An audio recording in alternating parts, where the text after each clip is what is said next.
Degree વગર લોકોની સારવાર કરનાર બોગસ તબીબો સામે મોરચો। સુરતમાં આયુર્વેદિક ડોક્ટરોની આરોગ્ય મંત્રીને રજૂઆત। મહાઠગ યોગગુરુ પ્રદીપ સહિત બોગસ ડોક્ટરોને લઈને રજૂઆત કરવામાં આવી। આ રજૂઆતને પગલે આરોગ્ય મંત્રીએ કડક કાર્યવાહીની ખાતરી પણ આપી છે। નકલી ડોક્ટરો સામે રાજ્ય સરકાર કડક કાયદો લાવશે। આરોગ્ય મંત્રીએ આ વાત કરી છે। આ સાથે જ આરોગ્ય સાથે ચેડા કરનાર નકલી તબીબ સામે કાર્યવાહી થશે। અંધશ્રદ્ધામાં ન આવવા નાગરિકોને આરોગ્ય મંત્રીએ સલાહ આપી છે।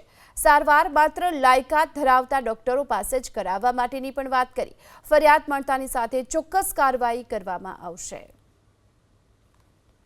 દરેક ડોક્ટર પોતાનું રજિસ્ટ્રેશન કરાવી અને સંસ્થા ઉપર રજિસ્ટ્રેશન નંબર અને રજિસ્ટર ગવર્મેન્ટ સાથે થયેલી સંસ્થા છે એવું માનીને લોકો દર્દીઓ ત્યાં આવશે। હું વિનંતી કરું છું દરેક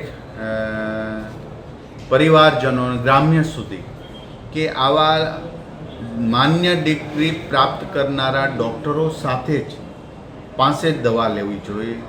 કારણ કે એક ડૉક્ટર પોતાની આખી યુવાની ભણીને પછી ડૉક્ટર બનતા હોય છે તો જેની પાસે શરીર વિજ્ઞાનનું પૂર્ણ જ્ઞાન હોય છે। તો મારી દરેક લોકોને વિનંતી છે કે ડૉક્ટર પાસે જ દવા લેવા જાય અથવા ઓપરેશન કરવા જાય અથવા તો તપાસ કરવા જાય। ઘણા ગામો અંતરિયાળ વિસ્તારની અંદર સાપ વીસી કરડે છે, એમાં પણ દોરા ધાગા કરે છે, વીસી ઉતારવા જાય છે।